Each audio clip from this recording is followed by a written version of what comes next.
Hi, I'm Vanessa. My father once looked me in the eye and said, "After everything you've sacrificed for this country, you deserve security." 3 months after his funeral, I discovered my sister had emptied the trust fund he'd left me, $780,000, gone while I was deployed overseas. She bought a vacation home in Maine, a Mercedes convertible, and paid for her daughter's private school tuition with my combat pay savings. But the part that still burns? She did it with my father's wedding ring on a chain around her neck, like stealing from your only sister was something to commemorate. But I didn't explode. I didn't threaten. I just got quiet and started making calls. Before we dive in, tell me what time you're watching and where from. Drop it in the comments because what you're about to hear is how discipline built the kind of justice they never saw coming. The rain in Arlington fell in sheets that day, drumming against the black umbrellas and soaking into the freshly turned earth. I stood at attention in my dress blues, the weight of my service medals pulling at the fabric over my heart. 22 years in the Army, 4 deployments to Afghanistan, and I'd never felt as heavy as I did watching them lower my father's casket into the ground. Elise stood on the other side of the grave, her husband Richard gripping her elbow as she dabbed at mascara-stained tears. My sister had always been the emotional one, the expressive one, the one who knew exactly which words would cut deepest when we fought as kids. Today, she looked genuinely broken, and despite our differences, my heart ached for her. Dad had been our anchor after Mom died when we were teens. He'd worked 60-hour weeks at his accounting firm to put us both through college, attended every soccer game Elise played in, and somehow managed to write me letters every week when I was deployed, even when his arthritis made holding a pen painful. "Captain Reynolds," a voice said behind me as the service concluded. I turned to see Walter Simmons, Dad's attorney and golfing buddy of 30 years. His glasses were fogged with rain and emotion. "Your father was so proud of you." I nodded. Words caught somewhere between my lungs and lips. "I need to speak with you and Elise about the estate," Walter continued. "Perhaps tomorrow, when things are less raw." "Of course," I said, straightening my shoulders out of habit. "Aero 900 hours at your office?" Walter's smile was gentle. "Military precision as always." "Yes, that works." Elise approached, her black dress, clinging to her slender frame, eyes red and swollen. "Nessa," she whispered, using my childhood nickname. "I can't believe he's gone." I embraced her, feeling the familiar contradiction of our relationship, the love and the distance, the shared history and the vastly different paths we'd chosen. She smelled like expensive perfume and cigarettes she thought no one knew she smoked. "Walter wants to meet tomorrow," I said as we separated. "About Dad's estate." Something flickered across her face, so quick I almost missed it. Then she was nodding, wiping away fresh tears. "Richard has a meeting he can't reschedule," she said. "Would you mind if we pushed it to next week? I don't think I can face this alone right now." I hesitated. My leave from Fort Bragg was limited, and I had responsibilities waiting. But grief doesn't follow a military timetable, and Elise had always been closer to Dad geographically, if not emotionally, living just 20 minutes from his house in Northern Virginia while I was stationed hundreds of miles away. "I'll see if I can extend my leave," I said. "For family." She squeezed my hand, her wedding ring, a massive diamond that always looked slightly too big for her finger, catching the gray light. "You're the strong one, Nessa. Always have been." That night, I stayed in Dad's house in Alexandria. It was a modest colonial with creaking hardwood floors and built-in bookshelves stuffed with military history and spy novels. I'd grown up in this house, learned to ride a bike in the driveway, and announced my enlistment at the kitchen table. Now it felt both familiar and foreign, like returning to a childhood home in a dream. I sat in Dad's study, surrounded by framed photos, me in uniform at various promotions, Elise at her college graduation, Mom when she was still healthy, and laughing. The room smelled like pipe tobacco and the leather-bound ledgers Dad had insisted on keeping even after his firm went digital. His desk drawer was partially open. I pulled it wider, feeling like an intruder in my own history.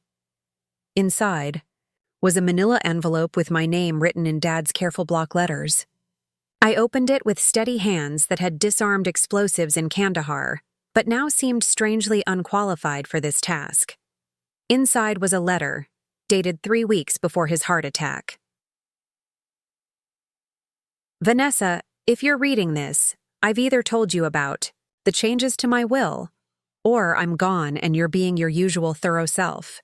I hope it's the former, but life rarely follows our preferred timeline, something you understand better than most. I've restructured my assets. After consulting with Walter, I've established a trust fund for you containing my retirement savings, investments, and the proceeds from my life insurance policy, approximately $780,000 in total.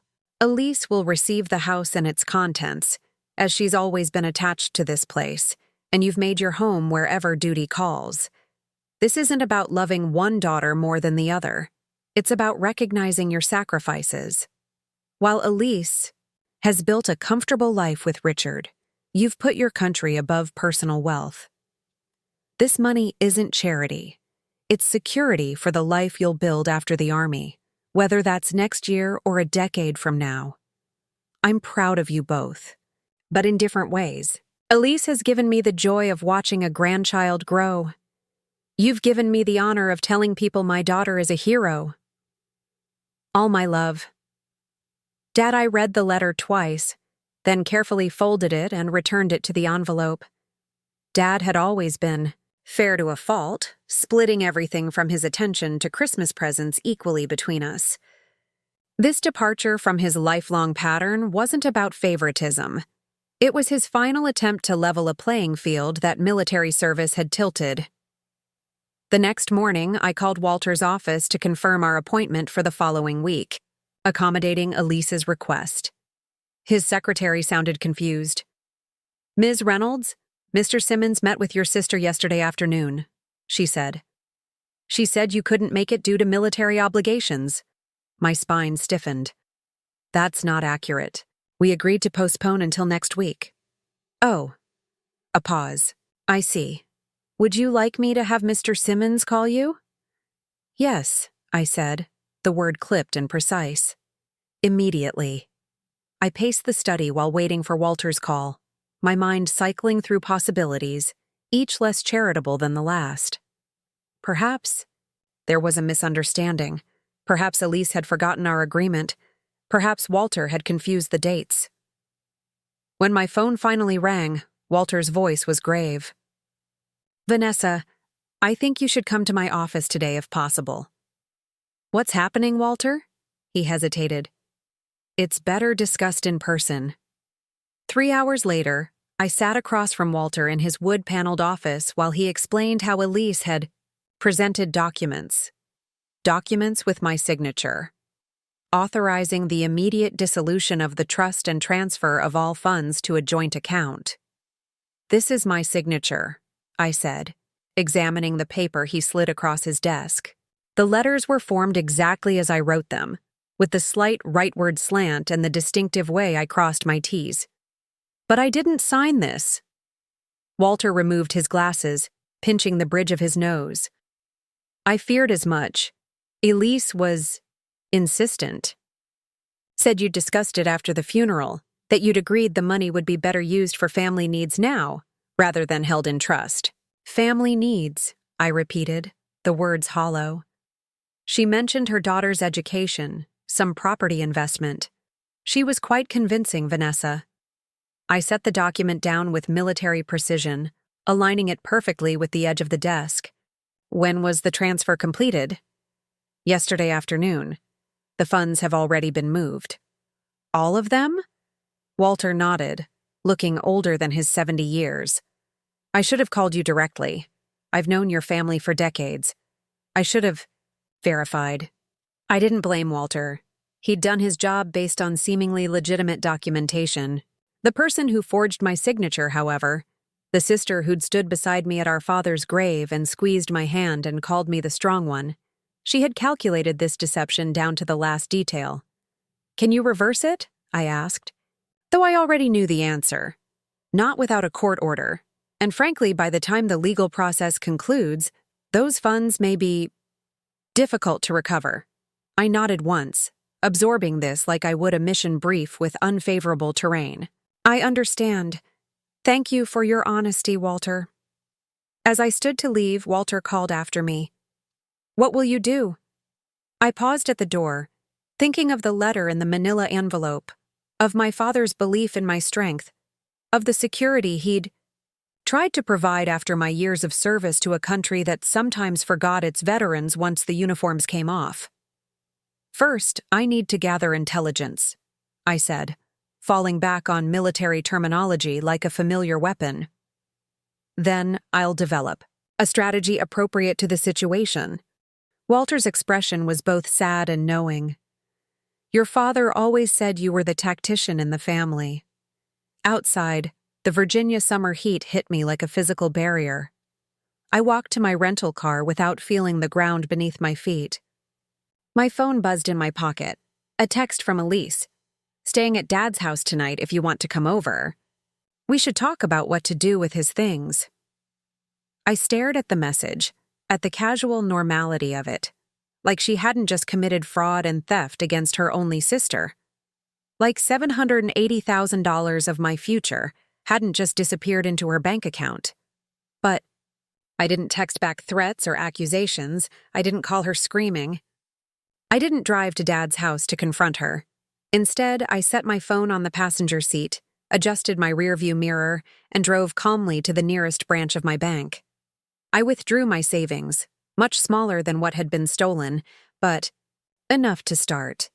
Then I checked into a hotel that wasn't on my original itinerary, opened my laptop, and began to research. By midnight, I had created a document titled Operation Restoration, and the first line read, Phase 1, Locate Assets.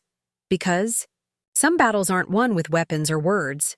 Some are won with patience, intelligence, and the kind of strategic thinking that comes from spending half your life planning military operations in hostile territory.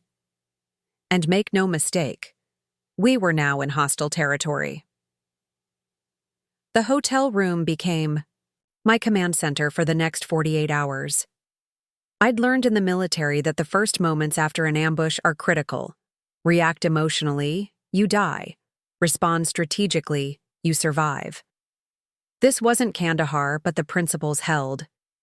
I ordered room service, set up my laptop, and methodically began building my intelligence file on Elise, Richard, and their finances. 3 years ago, before my last deployment, Elise and I had spent a weekend at Dad's place while he was recovering from knee surgery. It was one of those rare moments when we remembered we were sisters first, competitors second. We'd stayed up late drinking Dad's expensive scotch, and she'd shown me photos of the lake house they were saving for, the private school brochures for Madeline, and complained about Richard working too much at his investment firm. "He's never home," she'd said, her words slightly slurred. "Always at the office, always on calls. He says we need the money, but I think he just can't stand being home with us." I'd nodded sympathetically, but something in her tone had caught my attention. A brittleness that seemed at odds with the perfect family photos on her Instagram.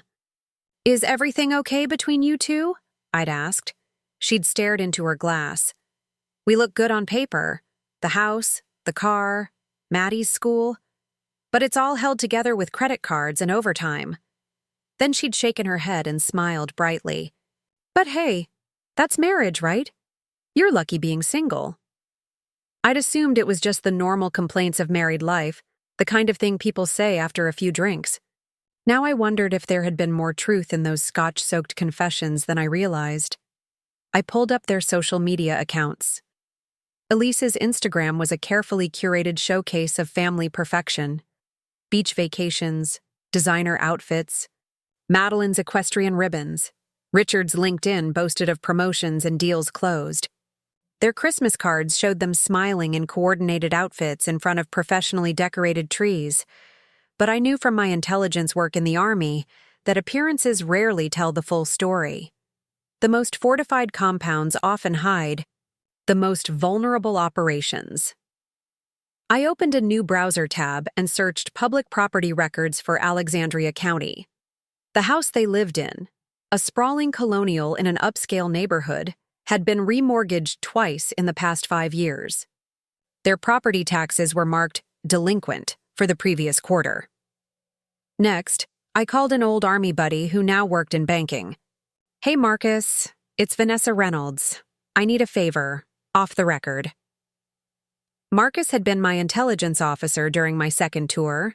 He understood discretion and owed me for the time I'd pulled him out of a firefight outside Kabul. "What kind of favor are we talking about, Captain?" "I need to know if someone has recently made large deposits or major purchases." There was a pause. "That's dancing close to a line, V." "It's family, and it's important." Another pause. "Give me 24 hours. While waiting for Marcus's intel, I drove past Elise's house. The Mercedes was in the driveway, not the sensible Volvo she'd been driving at Dad's funeral, but a brand new convertible with temporary tags. So that's where some of my money had gone. I noted the time and location, then continued driving without stopping. Back at the hotel, I checked my email. Walter had sent over copies of all the documents from Dad's estate, including the forged authorization. I studied my sister's handiwork with a mixture of anger and reluctant admiration. The forgery was excellent. She must have practiced for weeks, maybe months. This wasn't an impulsive crime. It was a planned operation. I printed the documents and spread them across the hotel desk, creating a timeline. Dad's death 6 weeks ago. The funeral 4 days later. The meeting with Walter that Elise had attended alone 2 days after that. Then silence for almost a month until I discovered the theft. What had happened in those intervening weeks? My phone rang. "Marcus, your sister's..." "Been busy," he said without preamble. "New checking account opened 3 weeks ago at First Virginia Bank. Initial deposit of $780,000. Since then, withdrawals totaling about $210,000. Wire transfer to a real estate company in Bath, Maine, $175,000. Cashier's check to Westfield. Academy, $32,000. Auto financing payoff for a Mercedes dealer, $68,000. My throat tightened. The rest? Still sitting in the account. But there's something else. Her husband's been moving money too. Large transfers to a separate account under just his name. Started about 6 months ago. Before Dad died. Way before. And get this, he's been consulting with a divorce attorney. High-end firm called Barrett and Weiss. Specializes in protecting assets in high-net-worth splits. The pieces clicked into place. Richard was planning to leave Elise, and he was hiding assets ahead of the divorce. Elise, somehow aware of this, needed a cash infusion to protect herself. My trust fund had been her solution. Thanks, Marcus. I owe you. We're even now. But Vanessa, whatever you're planning, be careful. Family stuff gets messy. I ended the call and stared at the web I'd created across the hotel desk. This wasn't just about my sister stealing my money. It was about a marriage imploding, financial desperation, and my trust fund becoming collateral damage in a war I hadn't even known was being fought. My phone pinged with a text from Elise. "Haven't. Heard from you. Everything okay?" I set the phone down without responding. The calm I felt wasn't forced anymore. It was the clarity that comes with understanding your enemy's position and vulnerabilities. In Afghanistan, we called it tactical patience. The ability to wait for the perfect moment to act, rather than reacting to the immediate provocation. The next morning, I checked out of the hotel and drove to a coffee shop near Barrett and Weiss. I ordered a black coffee and opened my laptop, positioning myself near the window where I could observe the entrance to the prestigious law firm's offices. At precisely 9:15 a.m., Richard's silver Audi pulled into the parking garage across the street. 5 minutes later, he emerged from the elevator and entered the building housing Barrett and Weiss. I noted the time in my log. While I waited, I searched for information on the firm. Founded 30 years ago by James Barrett and Philip Weiss, it had grown into one of the most respected and feared divorce practices in Virginia. Their client list included politicians, executives, and old money families who valued discretion above all else. Their website showed a team of 15 lawyers, each with impeccable credentials and shark-like smiles. At 10:30, Richard exited the building, checking his watch and talking rapidly on his phone. He looked angry, gesturing sharply with his free hand as he waited for the elevator. Whatever was happening in his meeting hadn't gone as planned. I paid for my coffee and left, careful to take a different route back to my car. In the military, we'd been taught never to establish predictable patterns. The same principle applied here. That afternoon, I visited Walter again. "I need your help," I said, settling into the chair across from his desk. Not as my father's attorney, but as someone who cares about what's right. Walter removed his glasses. "I've been thinking about your situation constantly, Vanessa. I feel responsible." "You're not, but you can help me fix it." I explained what I'd discovered: Richard's impending divorce filing, Elise's apparent awareness of it, and her desperate grab for my trust fund to secure her position. "That doesn't excuse what she did," Walter said, his brow furrowed. "No, it doesn't. But it gives me leverage." I leaned forward. "I need to know more about Barrett and Weiss. You move in the same legal circles. What can you tell me?" Walter hesitated, then sighed. "They're aggressive, effective, expensive. They've cultivated relationships with the best forensic accountants and private investigators in the region. If Richard hired them, he's planning to leave Elise with as little as possible. And if Elise knew that was coming, she might have seen your trust fund as her only security," Walter finished. "Still criminal, but perhaps explains the desperation." I nodded. "What else can you tell me about Barrett and Weiss?" "They're actually in transition. Philip Weiss is retiring next month. James Barrett died 2 years ago, and his son Lucas has been managing the firm since then. Word is they're restructuring, possibly looking for new partners to buy in." I felt a flutter of something, not quite a plan, but the seeds of one. "How much would a buy-in cost?" Walter blinked, clearly surprised by my question. I couldn't say exactly, but partnerships at firms of that caliber typically require significant capital. Several $100,000 at minimum. Why do you ask? I didn't answer directly. "Do you know Lucas Barrett personally?" "We've crossed paths at bar association events. He's brilliant but arrogant. Typical second-generation wealth. Grew up with everything. Still believes he earned it all. Would you be willing to introduce me?" Walter studied me, understanding dawning in his eyes. "Vanessa, what exactly are you planning?"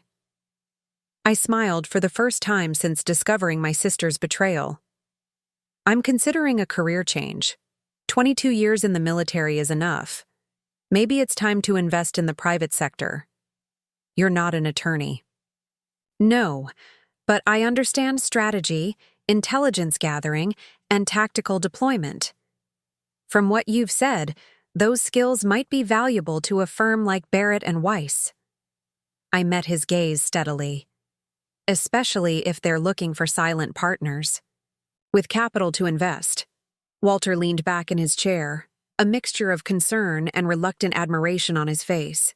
"This is a dangerous game, Vanessa. You'd be operating in territory very different from what you're used to."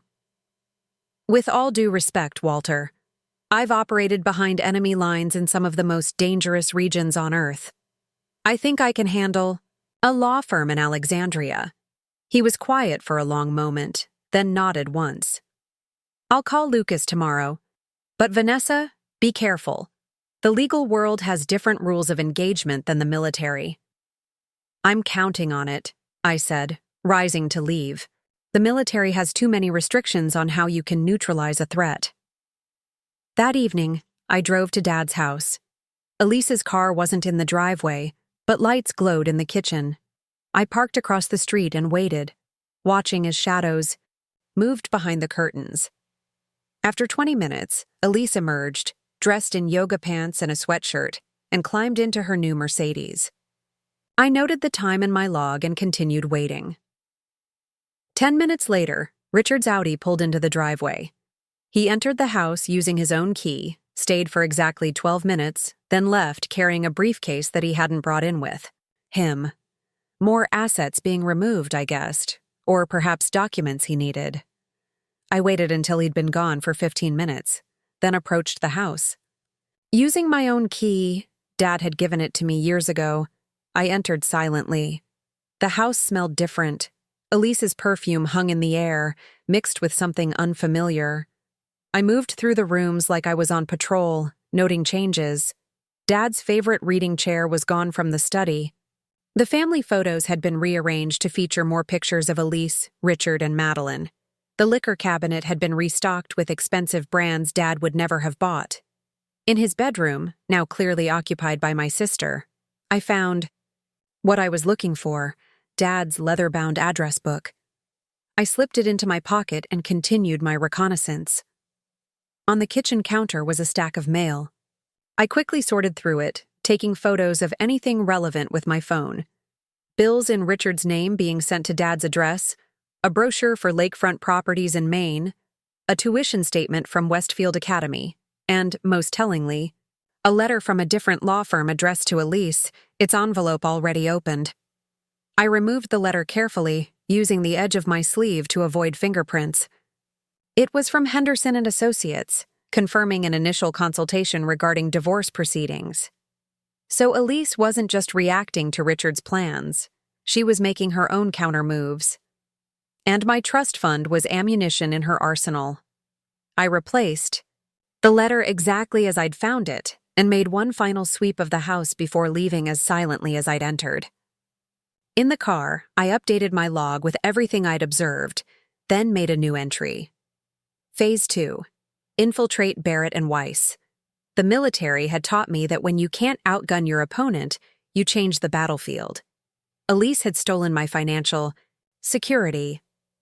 I was going to take control of the legal process that would determine hers.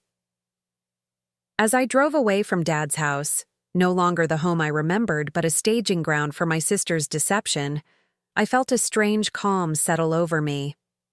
In Afghanistan, we had a saying, "The patient soldier chooses the ground on which the battle is fought." I was done reacting. Now I was choosing the battlefield. The morning of my meeting with Lucas Barrett dawned clear and bright, the kind of perfect Virginia spring day that makes tourists flock to Alexandria's cobblestone streets. I chose my outfit with the same precision I once applied to mission gear, a charcoal pantsuit tailored to conceal the holster I no longer carried, low, heels that wouldn't impede movement, and a silk blouse in the same deep blue as my old dress uniform. My father's watch, a vintage Omega he'd worn to every important meeting of his accounting career, circled my wrist, ticking with reassuring steadiness.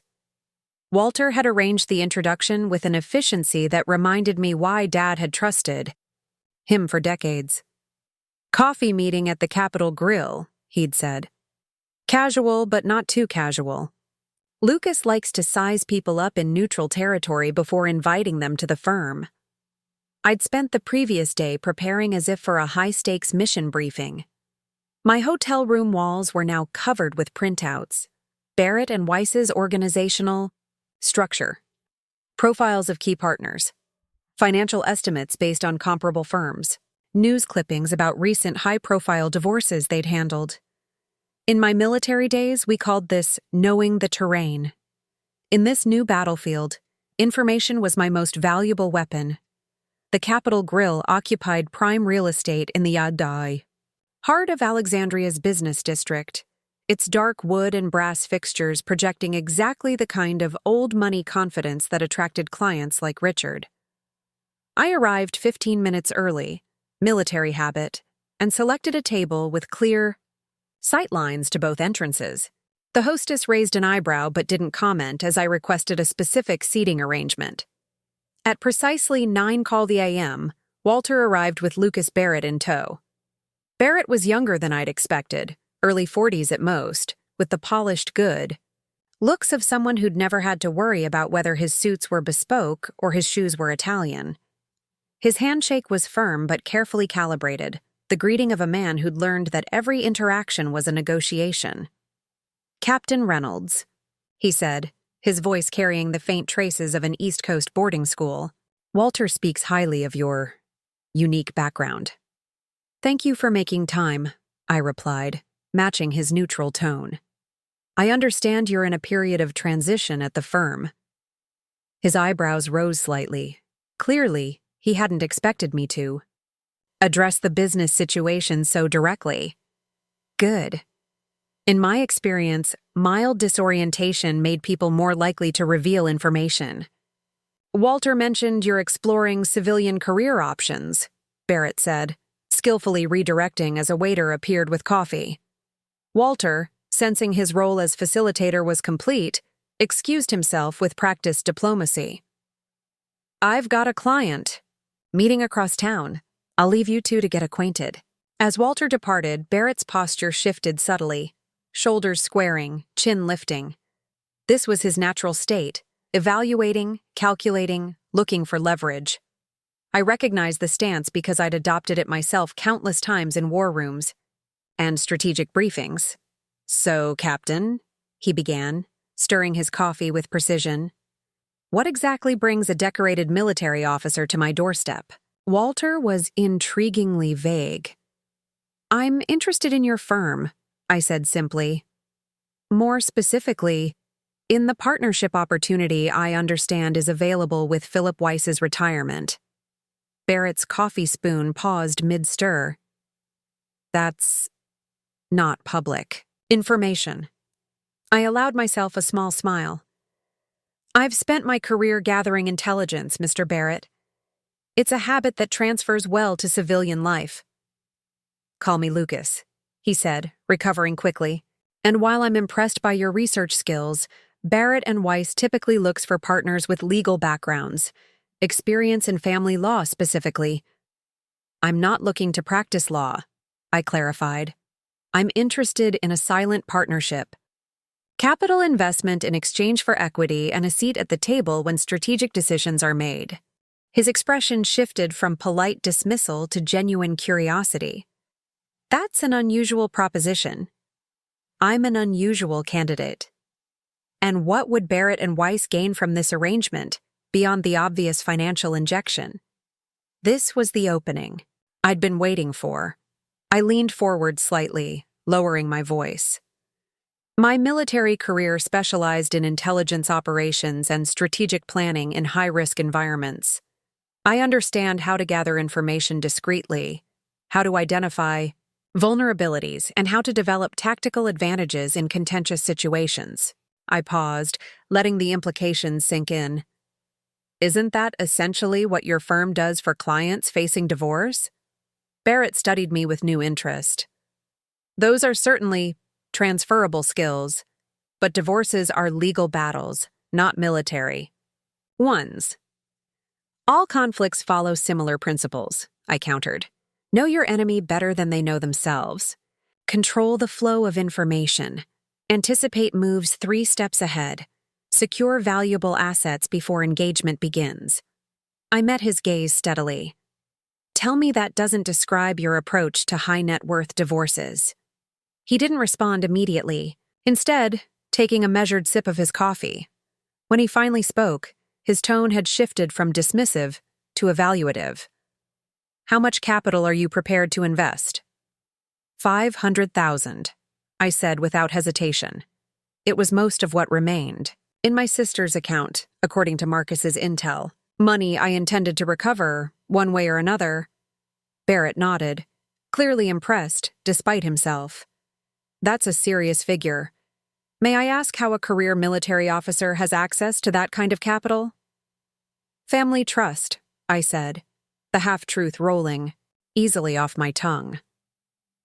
"My father believed in planning for the future." I see. He pulled out his phone and checked his calendar. I have a partners meeting tomorrow morning. I'd like you to come by the firm afterward. Say 11:30. We can continue this conversation in a more appropriate setting.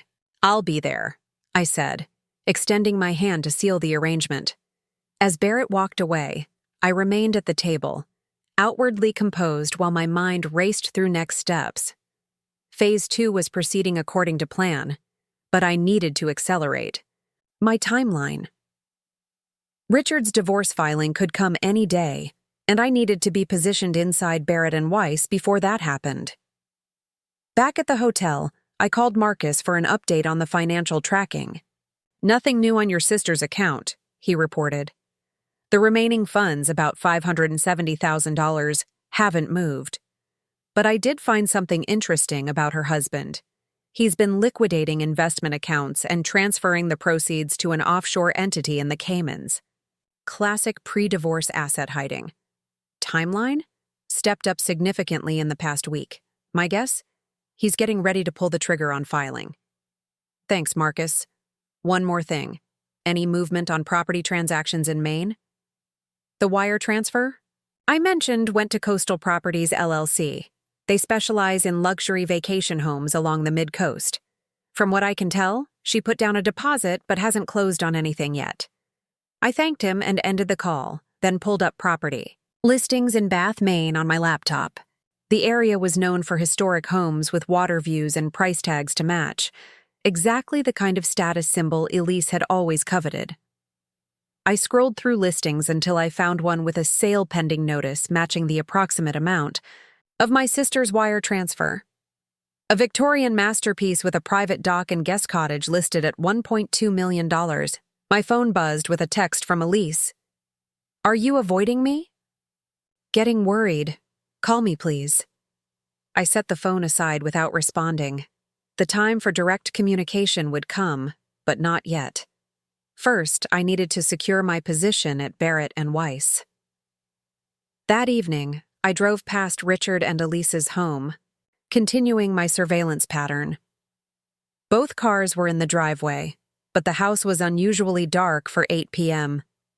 I circled the block and parked where I could observe without being obvious. Within 15 minutes, the front door opened. Richard emerged carrying a duffel bag, followed by Elise. Even from a distance, their body language was unmistakable. Tense, angular, charged with the kinetic energy of conflict barely contained. They weren't shouting, but their gestures were sharp and abrupt. Elise reached for Richard's arm. He pulled away. She stepped back as if slapped. Richard threw the duffel into his Audi's trunk and drove away with more speed than caution. Elise remained on the front step for several long minutes, arms wrapped around herself despite the mild evening. Finally, she went inside and lights bloomed throughout the house, as if she were moving from room to room, unable to settle. I updated my log, noting the time and details of their interaction. The timeline was accelerating. Whatever fragile detente had existed in their marriage was crumbling faster than I'd anticipated. The next morning, I dressed with particular care for my meeting at Barrett and Weiss. My father had always said that, in business, as in war, initial impressions determine battlefield positioning. I chose a navy suit this time, with a subtle military precision to its lines that nodded to my background without emphasizing it. Barrett and Weiss occupied the top 2 floors of a glass and steel building in Alexandria's revitalized waterfront district. The reception area projected exactly the image you'd expect: tasteful art, plush carpeting, and carefully modulated lighting that made everyone look slightly more attractive than they actually were. The receptionist, young, polished, professionally warm, greeted me by name before I'd even introduced myself. Captain Reynolds, welcome to Barrett and Weiss. Mr. Barrett is expecting you. May I offer you coffee while you wait? I accepted the coffee and declined a seat, preferring to study the framed photographs lining the walls. Barrett and Weiss attorneys with local politicians, judges, and business leaders. A subtle demonstration of influence and connection. Impressive. Network. came Lucas Barrett's voice from behind me. I turned to find him watching my assessment with apparent amusement. Relationships are currency, I observed. In my experience, who you know often matters more than what you know. A philosophy we share, he said, gesturing toward a hallway. My office is this way. We passed a series of conference rooms with glass walls that turned opaque at the touch of a button, privacy available but not assumed. The hallways were hushed, the occasional murmur of conversation drifting from partially open doors. It reminded me of certain intelligence facilities I'd worked in, places where information was the primary commodity being traded. Barrett's office occupied a corner position with views of the Potomac. Unlike the reception area's calculated neutrality, his space was more personally curated, rowing trophies from his college days, family photographs, and a collection of antique maps that I recognized as valuable. He was communicating success, lineage, and intellectual sophistication. Please, he said, indicating a chair across from his desk. The partners' meeting went longer than expected. Philip had thoughts about our conversation yesterday. My pulse quickened slightly. I hope they were favorable. Barrett smiled. Philip is cautious by nature. It's what's made him an exceptional divorce attorney. He wanted me to clarify exactly what role you envision for yourself at Barrett and Weiss. As I mentioned, I'm interested in a silent partnership. I don't expect to practice law or interface directly with clients. My expertise lies in strategic planning and intelligence gathering, skills that could enhance your firm's capabilities in complex cases. Barrett nodded. And the capital investment? Available immediately, once terms are agreed upon. He leaned, back in his chair, studying me with new intensity. You're not being entirely forthcoming, Captain Reynolds. Your interest in our firm seems specific. I maintained a neutral expression. In interrogation resistance training, they taught us that the most dangerous moment is when your questioner gets close to the truth. The instinct is to over-explain, to fill silence with justification. I resisted that urge, allowing the quiet to stretch between us. Finally, Barrett broke the silence himself. We currently represent Richard Harrington in what promises to be a contentious divorce. Your sister is Elise Harrington, née Reynolds. This can't be coincidence. So he'd done his homework. I felt a flicker of respect beneath my wariness. No, I said simply. It's not coincidence. Explain, he demanded. All pretense of casual conversation gone. My sister and I have a complicated relationship, I said, choosing my words with military precision. Recent events have made it clear that our interests are no longer aligned. I have assets to protect, just as your client does. This creates a clear conflict of interest. Only if I were involved in his case specifically, I countered. My investment would be in the firm as a whole, not in individual cases. And my expertise would be available to all partners, not focused on any particular matter. Barrett's expression remained skeptical. The timing is suspicious at minimum. I leaned forward slightly. Mr. Barrett, Lucas, let me be direct. I respect your firm's reputation for aggressive representation. I'm not seeking to interfere with that. What I am offering is capital at a time when your firm is in transition, along with a skill set that could prove valuable across your practice. And what do you get from this arrangement, beyond standard return on investment? Here was the delicate moment, how much truth to reveal. In intelligence work, the most effective cover stories contain elements of reality, anchoring the deception in something the target can verify. I get proximity to information, I said finally. Information that may help me address certain financial discrepancies involving my sister. Barrett's eyes narrowed. You're talking about using our firm to gather intelligence on your own sister? I'm talking about protecting my interests while providing value to your organization, I corrected smoothly. My military career taught me that the most successful operations create mutual benefit for all aligned parties. He was silent for a long, moment, fingers steepled beneath his chin. This is highly unusual. So is my background, I countered. So is my capital position, and so is the opportunity before you. Barrett glanced at his watch, then stood abruptly. I need to discuss this with Philip and our other senior partners. This isn't a decision I can make unilaterally. I rose as well, maintaining the calm demeanor that had served me through firefights and ambushes. Of course. When should I expect to hear from you? Tomorrow, he said. I'll call you directly. As I walked out through the gleaming reception area, I felt the weight of uncertainty, a sensation all too familiar from my military days. I'd laid out my position, deployed my resources, and now came the waiting. In Afghanistan, we'd sit for days in observation posts, watching compounds for signs of movement, for patterns to emerge from apparent chaos. This was no different. I'd positioned myself at the intersection of Richard's legal strategy and Elise's desperate countermoves. Now I needed to wait for the terrain to reveal itself. Back at the hotel, I found a text from an unknown number. This is Lucas Barrett. Meeting. Confirmed tomorrow, 9 a.m. Come prepared to discuss terms. I allowed myself a small smile. Phase 2 was almost complete. Soon I would have eyes inside the operation orchestrating Richard's divorce and access to the financial disclosures that would reveal exactly what he and Elise were hiding from each other, and from me. The rain started just as I pulled into the parking garage beneath Barrett and Weiss, a sudden spring downpour that turned Alexandria's streets slick and mirror-like. I took it as a good omen. In tactical operations, limited visibility often favors the prepared party.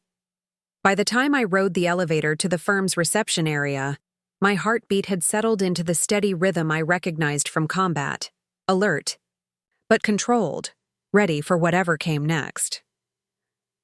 Lucas Barrett was waiting, his tailored suit as impeccable as if it had been delivered minutes earlier. Beside him stood an older man with silver hair and the kind of deep tan that spoke of weekends on sailboats rather than military deployments in the desert. Captain Reynolds. May I introduce Philip Weiss, Barrett said, his tone more formal than during our previous meeting. Philip is our founding partner and the architect of our firm's approach to high-asset divorce cases. Weiss's handshake was firm and assessing. Lucas has been singing your praises, Captain. Quite the unconventional background for our firm. Unconventional backgrounds often provide unexpected advantages, I replied, matching his evaluative gaze. As I'm sure you've found in your practice. A thin smile crossed his face. Indeed. Please, join us in the conference room. We have much to discuss. The conference room overlooked the Potomac, floor-to-ceiling windows offering a panoramic view now obscured by sheets of rain. A slim leather portfolio sat at each place around the polished table, along with crystal water glasses and silver pens embossed with the firm's logo. The trappings of wealth as meticulously arranged as military honors at a formal review.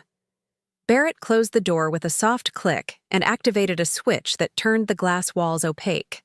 Complete privacy. This was serious negotiation territory, Captain. Reynolds, Weiss began, taking the seat at the head of the table. I'll be direct. Your proposal is unusual, but not without precedent. Law firms occasionally take on silent partners with specific expertise or connections. Your military background in intelligence could indeed prove valuable to certain aspects of our practice. I nodded but remained silent, a technique I'd learned in both military negotiations and hostage situations. Let the other party continue speaking, revealing more than they might intend. However, Weiss continued, the connection to your sister and her husband creates complications. Richard Harrington is our client. Our ethical obligation is to represent his interests zealously and without compromise. I understand and respect that, I said calmly. I'm not proposing anything that would interfere with your representation of any client. Barrett opened his portfolio. We've prepared a proposed partnership agreement that addresses these concerns. It includes strict ethical walls that would prevent you from accessing any information related to the Harrington divorce or participating in any discussions about the case. He slid a document across the table. I took my time reviewing it, applying the same methodical scrutiny I once gave to field intelligence reports. The terms were straightforward. $500,000 capital contribution in exchange for a 10% silent partnership. In the firm, quarterly distributions based on the firm's profitability and strict limitations on my involvement in certain cases, including, specifically, Richard's divorce. These terms seem reasonable, I said finally, setting down the agreement. But I have one condition of my own. Weiss raised an eyebrow. And that would be? I want physical office space here, beginning immediately. Nothing elaborate, just a place to work as I transition to civilian life. I'd respect the ethical walls completely, of course. Barrett and Weiss exchanged glances, a silent communication passing between them. That wasn't part of our discussion, Barrett noted. It wasn't, I acknowledged. But it's important to me to have a base of operations as I establish myself in Alexandria. My hotel arrangements aren't sustainable long-term. What I didn't say was that physical presence would give me access that remote partnership never could. The casual conversations by the coffee machine, the body language during meetings, the after-hours discussions when guards were lowered and information flowed more freely. Weiss steepled his fingers, considering. We have a small office available on the 14th floor. Not as prestigious as our main operations, but serviceable. Would that meet your needs? Perfectly, I said, offering a smile calibrated to communicate gratitude without desperation. When could I take occupancy? Immediately, if our other terms are acceptable, Barrett said, clearly eager to finalize the arrangement. They are, I confirmed. I'll have the funds wired today. 30 minutes later, we'd signed the preliminary agreement. My silent partnership would be formalized once the capital contribution cleared and the final documents were prepared. In the meantime, I had keys to a 14th floor office and a temporary security badge that granted me access to Barrett and Weiss's building. Welcome to the firm, Captain, Weiss said as we concluded our meeting. I suspect this arrangement will prove interesting for all parties. I'm counting on it, I replied, my tone neutral despite the surge of satisfaction I felt. Phase 2 was complete. As Barrett escorted me to my new office, a modest space with basic furnishings but, crucially, on the same floor as the firm's research department and financial analysis team, my phone vibrated with a text from Marcus. Movement on. Your sister's account. Call ASAP. I waited until Barrett had left before returning the call, closing my office door for privacy. What's happening? I asked without preamble. A financial tsunami, Marcus replied. Your sister just withdrew $200,000 in a cashier's check. The remaining funds, about $370,000, were transferred to an account at Eastern Shore Bank under the name Elise Reynolds, her maiden name. She's preparing for war. My jaw tightened. More of my money vanishing into Elise's desperate preparations. Timeline? Transactions completed within the last hour. There's more. Richard filed divorce papers this morning. It's happening, V. I thanked him and ended the call, mind racing. The timing couldn't be coincidence. Elise must have received notice of Richard's filing and moved immediately to secure the remaining funds. She was operating on instinct now, abandoning careful planning for emotional reaction. I pulled out my laptop and began setting up my new workspace, establishing secure connections and organizing digital files with the same efficiency I'd once applied to field headquarters in Afghanistan. Outside, the rain continued to fall, turning the Potomac into a churning gray mass below. It matched my mood perfectly, controlled turbulence beneath a calm surface. By early afternoon, I'd settled into a routine, alternating between legitimate work for Barrett and Weiss and my own private intelligence gathering. My first priority was establishing a baseline understanding of the firm's operations, who held real influence, which paralegals had access to sensitive information, where case files were stored, what security protocols were followed or neglected. At 3:17 p.m., my surveillance paid its first dividend. From my partially open office door, I observed Richard Harrington himself striding down the hallway, his face tight with controlled anger. He was accompanied by a younger attorney I recognized from the firm's website, Andrew Keller, an associate, specializing in financial concealment cases. They disappeared into a conference room, but not before I heard a fragment of conversation. Filed a temporary restraining order against all assets. She knows, Andrew. Someone tipped her off. I made a note of the time and details, then casually made my way to the break room, timing my arrival to coincide with the end of their meeting. As predicted, Keller stopped for coffee after escorting Richard out. I introduced myself as the firm's newest partner, offering a firm handshake and a carefully crafted backstory that emphasized my military intelligence background without revealing any connection to Elise. Fascinating transition, Keller commented, clearly intrigued. From military intelligence to divorce law, not the typical career path. Both involve analyzing human behavior under pressure, I replied with a smile, and both require understanding. That people rarely tell the complete truth about what matters most to them. He laughed, a genuine sound that suggested I'd struck the right note. You'll fit in perfectly here. What brings you to Barrett & Weiss specifically? Philip's reputation. For thoroughness, I said smoothly. And the firm's innovative approach to complex asset cases. I'm hoping to learn from the best. Well, you've come at an interesting time, Keller said, lowering his voice slightly.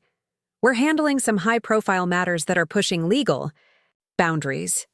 The Harrington divorce, for instance. He caught himself shaking his head. Sorry, client confidentiality. Old habit, talking shop in the break room. Of course, I said, projecting understanding while mentally filing away the confirmation that Richard's case was considered boundary-pushing, even within a firm known for aggressive tactics. I respect the ethical walls completely. My interest is in the firm's general approach, not specific cases. We chatted for a few more minutes, establishing rapport that I hoped would prove useful later. As we parted, Keller mentioned a firm happy hour the following evening. Nothing formal, just a chance for the associates to decompress. Sounds perfect, I said. I could use the opportunity to get to know the team better. Back in my office, I received another text from Marcus. Your sister just walked into Henderson & Associates looking like she's on a mission. Want me to follow up? I considered for a moment, then replied, yes. Full report on Henderson's reputation and specialties. Minutes. Later, my phone rang, Elise's number. I let it go to voicemail, then listened to her message. Vanessa, it's me. I know you're avoiding me, and I understand why. Things are happening that I need to explain to you. Face to face. Please call me back. It's important. Her voice sounded different, strained, almost frightened. Not the confident tone of someone who'd successfully executed a financial heist, but the tense pitch of someone watching their plans unravel. Good. Uncertainty was a tactical advantage I could exploit. I was contemplating my next move when a knock at my door interrupted my thoughts. Lucas Barrett stood in the doorway, his expression unreadable. Captain Reynolds, there's something I think you should see. He led me to his office and closed the door, then pulled up a document on his computer screen. This just came through our secure portal, financial disclosures from Richard Harrington's accounts for the divorce proceedings. Normally, you wouldn't have access to this given our ethical wall agreement. However, there's an element here that directly concerns you, which puts it in a different category. He turned the screen so I could see it clearly. The document showed a series of transfers, from Richard's personal account to various destinations. Most were redacted, as expected, but one line stood out with crystal clarity. March 15th, wire transfer, $250,000. Elise Harrington, memo, V's Trust Fund acquisition. My pulse quickened. This was the smoking gun, concrete evidence that Richard had been complicit in Elise's theft. They hadn't just been hiding assets from each other, they'd been actively collaborating to steal from me. This appears to reference your trust fund, Barrett said carefully. Given that it potentially involves criminal activity directly affecting one of our partners, I felt obligated to bring it to your attention. I maintained my composure with military discipline, though inside, pieces were falling into place with dizzying speed. Richard and Elise, despite their crumbling marriage and secret divorce preparations, had worked together to steal my inheritance. Richard providing the financial expertise, Elise executing the forgery and transfer. A final collaborative project before their marriage imploded. Thank you for showing me this, I said, my voice steady despite the anger building beneath it. I appreciate your discretion. May I ask what you intend to do with this information? Barrett's tone was neutral, but his eyes were sharp with assessment. For now, I'll add it to my ongoing documentation, I replied, careful not to reveal too much. I have a process for addressing this situation. Barrett nodded, seemingly satisfied with my measured response. The firm has resources that might be helpful to you, should you decide to pursue this matter legally. I'll keep that in mind. As I returned to my office, my phone buzzed with a response from Marcus about Henderson & Associates, boutique firm, specializing in representing women in high-asset divorces, known for aggressive tactics against hidden assets. Founder is former federal prosecutor with forensic accounting background, so Elise had chosen her legal representation carefully, selecting a firm specifically equipped to counter Richard's financial maneuvers. She was using my money to fund a sophisticated legal strategy against her husband, who had helped her steal that same money in the first place. The betrayal was now fully illuminated, not just sister against sister, but a conspiracy between Elise and Richard, followed by their inevitable turning against each other. My trust fund had been a convenient joint operation before becoming ammunition in their private war. I sat at my new desk, watching raindrops track down the window as Alexandria's lights began to glimmer in the early evening darkness. The emotion I felt wasn't rage anymore, but something colder and more focused, the clarity that comes from confirming a threat assessment and preparing to neutralize it. My phone rang again. Elise, for the third time that day. Again, I let it go to voicemail. Her message was shorter this time, her voice tighter. Nessa, please, I know what it looks like, but you don't understand what's happening. Richard is trying to take everything. Maddie, the house, everything. I had to protect myself. Please call me back. I need my sister. I saved the message as evidence, then opened my laptop and created a new document titled Phase 3, Leverage and Resolution. The first line read, Confirmed. Joint conspiracy between E and R to misappropriate trust fund. Both parties now vulnerable due to divorce proceedings and mutual betrayal. Outside, the rain intensified, drumming against the window with mounting urgency. Inside, I felt the calm certainty of a soldier who has finally identified all enemy positions and is ready to engage. The next morning, I arrived at Barrett & Weiss early, before most of the staff. I wanted time to review the firm's digital directory, memorizing names and positions that might prove useful. As I worked, my office phone rang, an internal extension. Reynolds, I answered crisply. Captain, it's Philip Weiss. Could you join? Me in my office? There's been a development you should be aware of. 5 minutes later, I sat across from Weiss as he slid a legal document across his desk. This arrived by courier this morning. As it directly pertains to you, I thought you should see it immediately. The document was a court filing from Henderson & Associates on behalf of Elise Reynolds Harrington, a formal complaint alleging that I had coerced and threatened her into transferring my trust fund to her accounts for safekeeping during my military deployment, and was now attempting to extort her for additional funds. The narrative was breathtaking in its audacity, a complete inversion of reality, painting Elise as the protective sister and me as the unstable, threatening veteran using my military background to intimidate her. "This is entirely fabricated," I said, my voice calm despite the outrage I felt. "I assumed as much," Weiss replied. "The timing is rather convenient, coming just as you've established a partnership with the firm representing her husband." "Exactly," I agreed. "It's a preemptive strike, an attempt to create a counter-narrative before I can take legal action." Regarding the theft of my trust fund, Weiss studied me with experienced eyes. "You know, Captain, in my 30 years of practice, I've learned that divorces reveal the true nature of people more clearly than any other life event. The facades fall away, and what remains is raw and often ugly." "This isn't just about their divorce," I said. "This is about my sister stealing nearly $800,000 from me while I was serving my country." "Indeed." Weiss steepled his fingers. "And now you find yourself in an interesting position of leverage." I met his gaze evenly. "I'm aware." He nodded, a faint smile touching his lips. "I thought you might be. That's why I agreed to Lucas's proposal to bring you in. We value strategic thinking at Barrett and Weiss." As I left Weiss's office, I felt a shift in the terrain. The key players were now fully revealed, their positions and vulnerabilities mapped. Elise had escalated by filing false allegations, transferring our private conflict into the public, legal arena. Richard continued to maneuver financially, using Barrett and Weiss to shield assets while simultaneously being exposed by his own financial disclosures.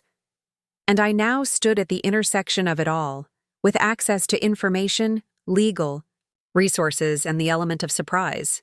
It was time to move from intelligence gathering to active operations. The betrayal was complete, documented, and acknowledged. Phase 3 could now begin. Military strategy dictates that when surrounded, expand your territory. When overwhelmed, create chaos in precise locations. When betrayed, respond not with emotion, but with calculation. These principles guided me as I sat in my Barrett and Weiss office, methodically organizing the evidence of my sister's treachery, while spring rain tapped against the window like impatient fingers. The false allegations Elise had filed weren't just desperate. They were tactical errors that revealed her position. She'd abandoned subtlety for aggression, careful planning for emotional reaction. In 4 combat deployments, I'd learned that opponents are most vulnerable when they believe they're executing their strongest move. I pulled out a legal pad and began mapping my counteroffensive, applying the same methodical approach I'd once used to plan extraction operations in hostile territory. The difference was that this time, the hostile territory was my own family, and the asset I needed to extract was my future. My phone buzzed, a text from Walter.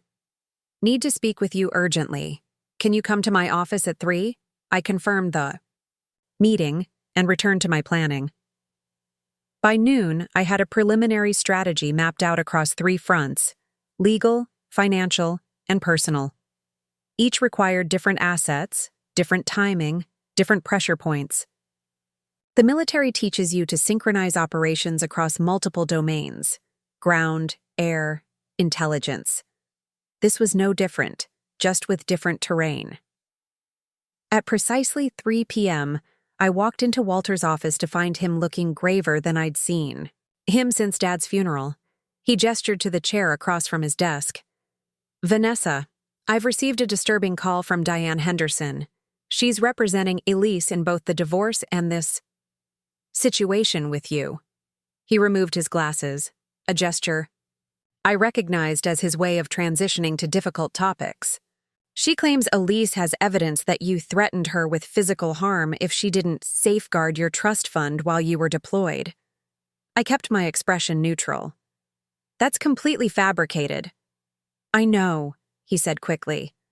"But they're constructing a narrative that you've become unstable since returning from Afghanistan, that you've exhibited signs of PTSD and paranoia, and that Elise was acting protectively, not maliciously. The strategy was as clever as it was despicable. weaponizing my military service against me, exploiting civilian misconceptions about veterans to paint me as the aggressor rather than the victim. A cold anger settled in my chest, but I kept my voice steady. They're hoping to delegitimize any claims I make about the theft by questioning my mental stability, I said, analyzing, rather than reacting. It's effective but predictable. Walter seemed relieved by my calm assessment. Exactly. There's more. Elise has apparently told Henderson that your partnership with Barrett and Weiss is part of an elaborate revenge scheme, that you're using your military intelligence background to spy on her divorce proceedings. I allowed myself a small smile. Interesting how close to the truth lies can be. Walter leaned forward. Vanessa, I need to ask, what exactly are you planning?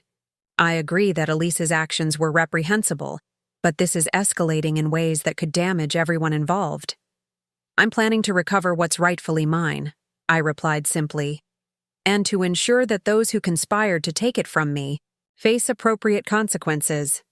By infiltrating the firm representing her husband? By positioning myself at the intersection of information flows, I corrected. Barrett and Weiss gives me leverage I wouldn't have otherwise. Walter sighed, looking suddenly older. Your father would be heartbroken to see his daughters at war. Like this. The statement landed like a physical blow, but years of military discipline kept my expression unchanged. My father intended for me to have financial security after my service. Elise decided that her wants were more important than his wishes or my future. The person who betrayed Dad's values isn't me. Walter was silent for a long moment, then nodded. What can I do to help? I need the original trust documentation, everything showing Dad's clear intent. And I need you to be prepared to testify about Elise presenting forged authorization documents. Consider it done, he said. But Vanessa, be careful. Family conflicts have a way of consuming everything they touch. I left Walter's office with renewed purpose. The quiet rage that had been building since discovering Elise's betrayal was transforming into something more focused, a strategic clarity that felt like preparing for a high-stakes mission. But before implementing my plan, there was one more intelligence source I needed to tap. At 5:30 p.m., I arrived at The Wharf, an upscale restaurant overlooking the Potomac, where Barrett and Weiss associates gathered for their unofficial Thursday evening happy hours. I'd chosen my outfit carefully, professional but approachable, with a silk scarf in army green that subtly referenced my military background without emphasizing it. Andrew Keller was already there, nursing a scotch at the fee. Corner of the bar, his expression brightened when he spotted me. Captain Reynolds, glad you could make it. Over the next hour, as other associates arrived and the conversation flowed with the alcohol, I employed the information-gathering techniques I'd refined during years of intelligence work. Ask open-ended questions. Show genuine interest. Offer small, seemingly harmless details about yourself to encourage reciprocity. Create an atmosphere where confidences feel natural rather than extracted. By my second glass of wine, Keller had moved from professional small talk to more candid observations. You know, Richard Harrington may be our client, but he's a real piece of work, he confided, leaning closer. The guy's been hiding assets for years. Not just from his wife, but from the IRS, from business partners. Philip and Lucas know all about it, but consider it part of the zealous representation we're ethically bound to provide. I kept my expression neutral despite the surge of interest I felt. Hiding assets seems like standard procedure in high-net-worth divorces. Keller shook his head. This goes beyond the usual offshore accounts and undervalued properties. Richard's been using his position at Alexandria Capital Partners to run a pretty sophisticated shell game. The SEC would have a field day with his financial statements if they ever got access. And Barrett and Weiss is comfortable with this level of creativity? I asked carefully. Philip's philosophy is that our job is to represent our clients' interests within the boundaries of the law. Not to judge their prior actions, Keller replied with a slight slur that suggested he'd had more to drink than I'd realized. But between us, there's a reason Richard came to us specifically. We have a reputation for handling complex cases where standard disclosure rules might be problematic. I smiled, encouraging further confidences. That explains why Barrett and Weiss command such impressive fees. The firm bills Richard at $850 an hour, Keller confirmed with a hint of pride. His retainer was $150,000, and he's already burned through most of it with all the emergency motions and financial restructuring we've been handling. The conversation shifted as more associates joined us, but I'd gotten what I came for.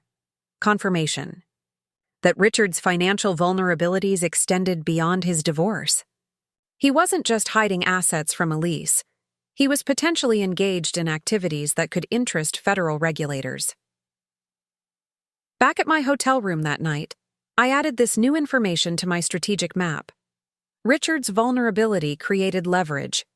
I could use not just against him, but potentially as a wedge to separate Barrett and Weiss's interests from his. In military terms, I was identifying the fault lines within the enemy coalition. My phone rang just as I was completing my notes. Marcus, I've been digging into Richard's financial background like you asked, he said without preamble. It's interesting, V. He's been transferring funds through a series of increasingly obscure entities, each layer more difficult to trace than the last. But the pattern suggests he's built a parallel financial structure, completely separate from the assets Elise would know about. Estimated value? Conservatively? At least $3 million, possibly much more. I processed this information, fitting it into the emerging pattern. And Elise's recent activities? She's liquidating everything she can access. The cashier's check she withdrew was deposited to Henderson & Associates' client trust account, standard procedure for divorce retainers. The main property deal is still pending, but she's accelerated the closing timeline. Thank you, Marcus. One more thing. I need everything you can get on Lucas Barrett's financial situation. Personal accounts, investment positions, debt structure, everything. There was a pause. That's pushing ethical boundaries, V. I know. But so is stealing $780,000 from your sister while she's deployed overseas. He sighed. I'll see what I can do. But be careful with this, okay? Some lines, once crossed, are hard to walk back from. After we hung up, I sat by the window watching the Potomac's dark waters slide past, distant lights reflecting like scattered stars. 4 days had passed since I'd discovered Elise's theft. In that time, I'd moved from shock to intelligence gathering to strategic positioning. Now it was time to shift from defensive to offensive operations. The next morning, I arrived at Barrett and Weiss earlier than usual, timing my entrance to coincide with Philip Weiss's morning routine. As expected, I found him in the firm's small but elegantly appointed kitchen, preparing the single espresso that started his day. Captain, he greeted me with mild surprise. You're developing quite the work ethic for a silent partner. Old military. Habits, I replied, pouring myself a cup of the premium coffee the firm stocked. May I have a moment of your time? Something's come to my attention that might impact the firm. His expression sharpened with interest. Of course. My office? Once seated in his meticulously organized space, I placed a folder on his desk.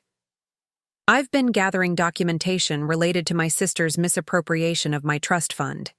In the process, I've uncovered information that may be relevant to Barrett and Weiss's representation of Richard Harrington.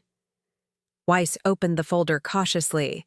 Inside were printouts of financial transfers, specifically the movement of funds from Richard's accounts to Elise's around the time of the trust fund theft, with the damning memo line clearly visible. We've seen this transaction, Weiss said, his tone carefully neutral. As I recall, Lucas already brought it to your attention. Yes, but this is just one piece of a larger pattern, I continued, sliding another document across the desk. This is a timeline correlating Richard's financial activities with key events. Note the systematic liquidation of assets beginning shortly after my father's death, the coordinated effort with Elise to transfer my trust fund, and the subsequent movement of those same funds into increasingly obscure structures as their marriage deteriorated. Weiss studied the document with the focus of someone who'd spent decades analyzing financial maneuvers. This suggests a level of financial creativity beyond what Richard has disclosed to us. Exactly, I said, leaning forward slightly. My concern is that Barrett and Weiss may be unknowingly facilitating activities that go beyond aggressive divorce tactics and enter territories that could attract regulatory attention. His eyes met mine, sharp with understanding. You're suggesting our client has exposed the firm to potential liability. I'm sharing information that I believe a managing partner would want to have when making strategic decisions, I replied carefully.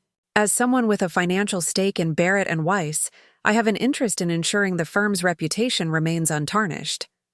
Weiss was silent for a long moment, fingers steepled beneath his chin. What exactly are you proposing, Captain? I'm proposing that Barrett and Weiss consider its position in this matter with the fullest possible information. Richard Harrington's interests and the firm's interests may not be as aligned as they initially appeared. And your interests in all this? I want my trust fund restored, with appropriate compensation for the disruption to my life and financial plans. I want formal acknowledgement from both Elise and Richard of their actions. And I want this resolved quietly, without damaging the firm's reputation or my family name any more than necessary. Weiss nodded slowly. A reasonable position, given the circumstances. Let me discuss this with Lucas. In the meantime, I suggest you continue your information gathering. I left his office with the quiet satisfaction of a well-executed first move. I wasn't asking Barrett and Weiss to abandon their client. That would violate their ethical obligations. Instead, I was creating space for the firm to reassess its position, to recognize that Richard's deceptions potentially threatened their interests as much as mine. That afternoon, I received a text from Lucas Barrett. Dinner tonight. Maggie's Bistro, 8 p.m. Just you and me. I confirmed the meeting and continued my preparations, organizing documents and evidence into clear, compelling narratives tailored to different audiences: legal, financial, personal. Each told the same, essential story but emphasized different aspects depending on the leverage points specific to that domain. As dusk settled over Alexandria, I changed into a dress that balanced professionalism with a subtle femininity that I rarely emphasized in my military career. Tonight's meeting with Barrett wasn't just about information exchange. It was about establishing a different kind of alliance, one based on mutual interests rather than formal partnership. The quiet determination I felt wasn't about revenge anymore. It was about justice, restoration, and a fundamental military principle that had guided my career: never leave a comrade behind on the battlefield. In this case, the comrade was my own future, hijacked by the two people who should have protected it most carefully. As I drove to Maggie's Bistro, my phone buzzed with a text from an unknown number. I glanced at it at a stoplight and felt my pulse quicken. This is Madeline, Aunt Vanessa. Mom doesn't know I'm texting you. She's been crying a lot and saying terrible things about you. Dad moved out and everything's falling apart. Can we talk? Please don't tell Mom. My niece, Elise's 14-year-old daughter, caught in the crossfire of adult betrayals. A variable I hadn't fully factored into my strategic calculations. I pulled into the restaurant parking lot 10 minutes early, the text from Madeline adding a new complexity to an already intricate situation. Before going inside, I sent a brief reply. I'll call you tomorrow. Stay strong. None of this is your fault. As I walked into the restaurant, I felt the weight of my decisions, more acutely than before.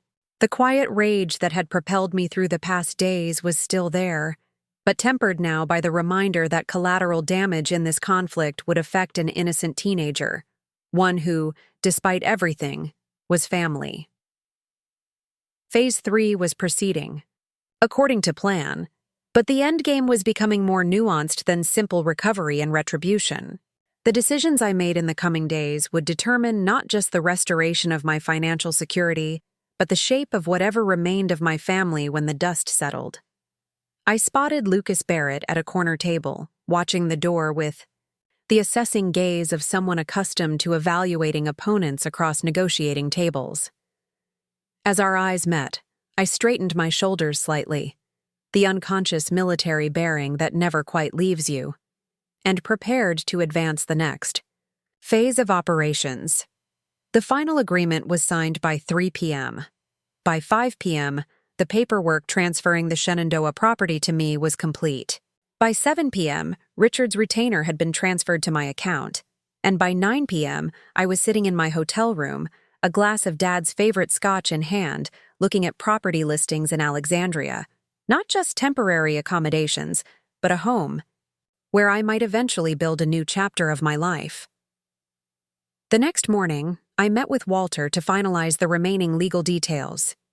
He seemed lighter somehow, as if the resolution had lifted a weight from him as well. "Your father would be proud," he said as we reviewed the documents. "Not just of the outcome, but of how you handled it, with discipline and integrity.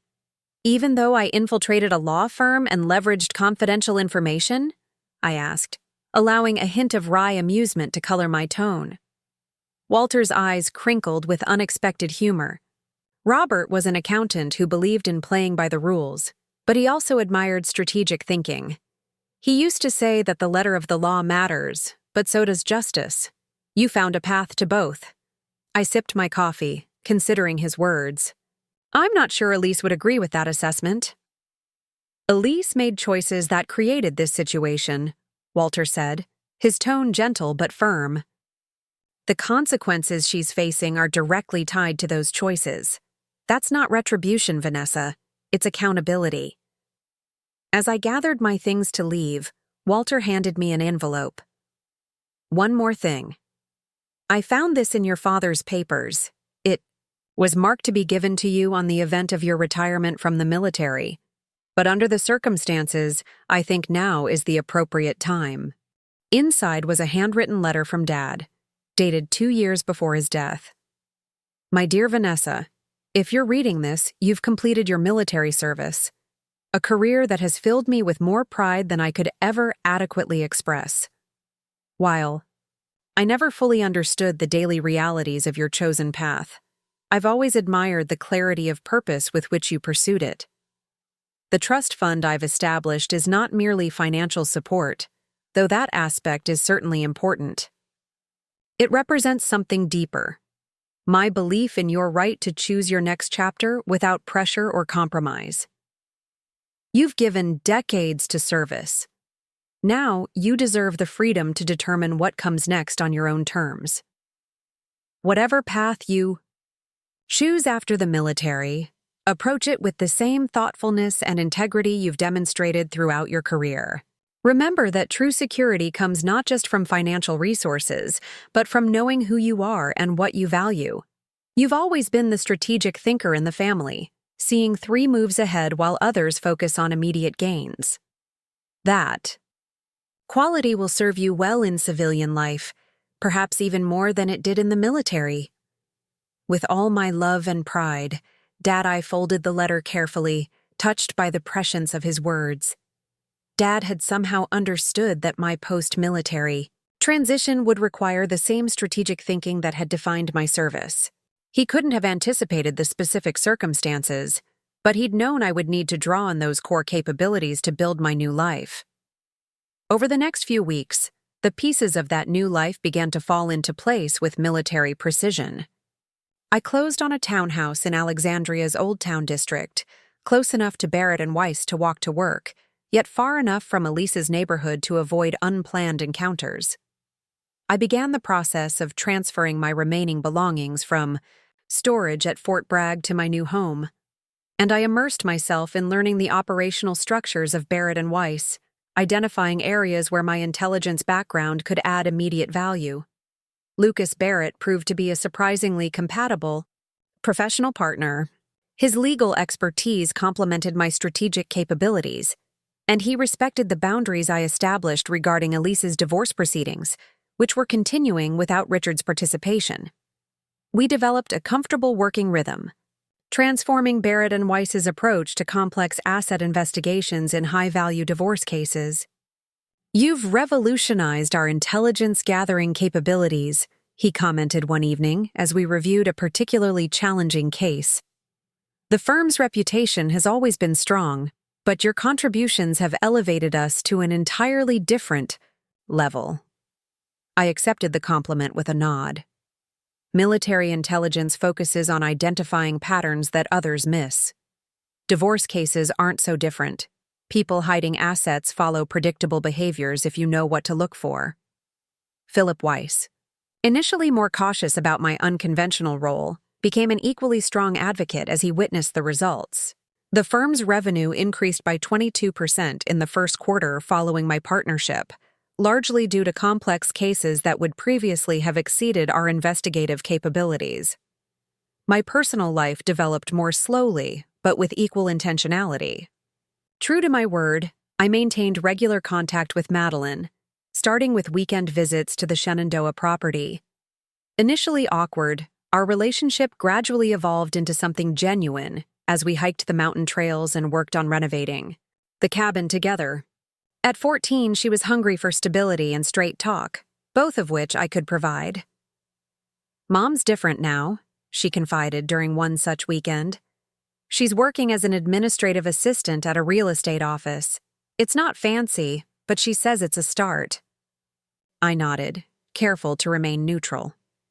"Starting over takes courage." "She talks about you sometimes," Madeline continued, watching me for a reaction. "Not like before. She says you taught her that actions have consequences, but also that it's possible to rebuild after mistakes." I tightened a screw on the porch railing we were repairing, giving myself time to consider my response. "Rebuilding is possible," I said finally. "It just takes time and consistent effort." "Like this cabin," she said, gesturing to our weekend project. "Exactly like this cabin." 3 months after the mediation, I received an unexpected text from Elise. "First payment sent today, on time, as promised. Will continue monthly, as agreed." I acknowledged receipt with a brief but civil response. The interaction was purely transactional, but it represented something significant. Elise following through on her commitments, taking responsibility for her actions. It wasn't forgiveness or reconciliation, but it was a foundation that might eventually support something more. By the 6-month mark, Barrett and Weiss had fully integrated my role into their operational structure. I led a newly established strategic intelligence division, applying military-grade analytical techniques to complex asset investigations. The position utilized my strengths while providing intellectual challenges that paralleled those of my military career. More unexpectedly, I found myself developing a genuine friendship with Lucas Barrett. What began as professional respect evolved into something more personal as we discovered shared interests beyond the firm: distance running, classical music, military history. He'd never served, but his father had been a career Navy officer, giving him an understanding of military culture that most civilians lacked. "You've adapted to civilian life more successfully than most veterans I've known," he observed one evening as we shared a post-work drink at a quiet bar near the office. "Have I?" I asked, genuinely curious about his perception. He nodded. "Most struggle with the transition. The lack of clear mission parameters, the ambiguity of civilian decision-making. You've embraced those elements, incorporated them into your approach rather than fighting against them." I considered his assessment. Military intelligence prepared me for ambiguity better than most service branches. My entire career involved operating in gray areas, making decisions with incomplete information. Civilian life isn't so different in that respect. And the personal aspects? He asked, his tone casual but his gaze direct. The military structures those as well. Housing, social connections, daily routines. Creating those independently requires different skills. I'm building those systems methodically, I acknowledged. Some are easier than others. He smiled slightly. If you ever need additional intelligence on civilian social protocols, I'm available for consultation. I recognized the subtle opening. For what it was, not quite personal interest, but an indication that such interest might exist if encouraged. The realization was both flattering and slightly disconcerting. Lucas was intelligent, attractive, and shared many of my values. But romantic entanglements hadn't been part of my rebuilding strategy. I'll keep that in mind, I replied, neither encouraging nor dismissing the possibility. The conversation shifted to other topics, but something had changed. A door opened slightly that I hadn't anticipated in my carefully constructed post-military plan. As the one-year anniversary of Dad's death approached, I found myself reflecting on the extraordinary changes that had unfolded. I'd lost a parent and a trust fund, discovered my sister's betrayal, changed careers, established a new home, and built the foundation for a different kind of future than I'd imagined during my military service. Walter had arranged a small memorial gathering at Dad's favorite restaurant. To my surprise, Elise asked if she could attend with Madeline. After careful consideration, I agreed. Not for Elise's sake, but because Dad would have wanted his granddaughter there, and because Madeline deserved the opportunity to honor her grandfather's memory. The evening was subdued but not uncomfortable. Elise maintained appropriate boundaries, focusing on shared memories of Dad rather than our current circumstances. She'd changed physically as well as financially, her designer clothes replaced by simpler attire, her previously perfect manicure now practical and unadorned. She looked older, but somehow more authentic. As the gathering concluded, she approached me cautiously. "Thank you for allowing us to be here. It means a lot to Maddie." I nodded. Dad would have wanted her included. "And me?" she asked, her tone not challenging but genuinely questioning. I met her gaze directly. "I don't know yet, Elise. That depends on choices you continue to make going forward." She accepted this assessment without protest. "Fair enough. I'm trying to make better ones." She hesitated, then added, "I've been attending financial counseling through a program for women rebuilding after divorce, learning to manage what I have, rather than focusing on what I wish I had." "That sounds constructive," I said, maintaining my emotional distance while acknowledging her effort. As she turned to leave, she paused. "Richard was arrested in Panama last week, extradited on financial fraud charges. I thought you might want to know." This was news to me, despite my position at Barrett and Weiss. "Thank you for telling me." She nodded and walked away, Madeline following after giving me a quick hug. I watched them go, reflecting on how completely our family dynamics had transformed in a single year. Later that evening, I sat on the deck of my townhouse, watching the lights of Alexandria reflect on the Potomac. My phone chimed with a text from Lucas. "Hope the memorial went well. Available if you want to talk." I appreciated the offer but decided what I needed most was solitude, time to process the day's emotions and consider the shape of the year ahead. I'd achieved the primary objectives I'd set after discovering Elise's betrayal, recovering my financial security, establishing a new civilian career, and creating appropriate boundaries with my sister. What I hadn't fully defined were my goals, beyond those immediate priorities. Dad's letter had spoken of my right to choose my next chapter without pressure or compromise. The strategic thinking that had served me throughout my military career and during the trust fund crisis would now need to be applied to a different kind of mission planning, one focused not on responding to betrayal, but on building something meaningful on my own terms. The next morning, I arrived at Barrett and Weiss earlier than usual, feeling refreshed and focused. I had just settled at my desk when Philip Weiss appeared in my doorway, a folder in hand. "Good morning, Vanessa. Do you have a moment? There's an opportunity I'd like to discuss." As Philip outlined a potential expansion of the firm's services into corporate intelligence and security consulting, an area where my military background would be particularly valuable, I felt a sense of clarity that had been building gradually since the resolution of the trust fund situation. This wasn't just about recovering what I'd lost. It was about creating something new that would never have existed without the crisis that forced me to reimagine my future. Sometimes the most significant victories come not from defeating your opponents, but from transforming the battlefield entirely. Elise had stolen my trust fund, but in responding to that betrayal, I'd built something more valuable. A new career leveraging my unique capabilities, a home that reflected my own choices rather than military assignments, and relationships, based on mutual respect rather than obligation. The quiet power of strategic patience had served me well. Not rushing to confrontation, not surrendering to emotion, but methodically building leverage and position until resolution was inevitable. It was an approach that had defined my military career and now formed the foundation of my civilian success. If there's one thing I've learned through this journey, it's that true security isn't found in trust funds or family connections. It's built through clarity of purpose, disciplined action, and the courage to redefine your path when circumstances demand it.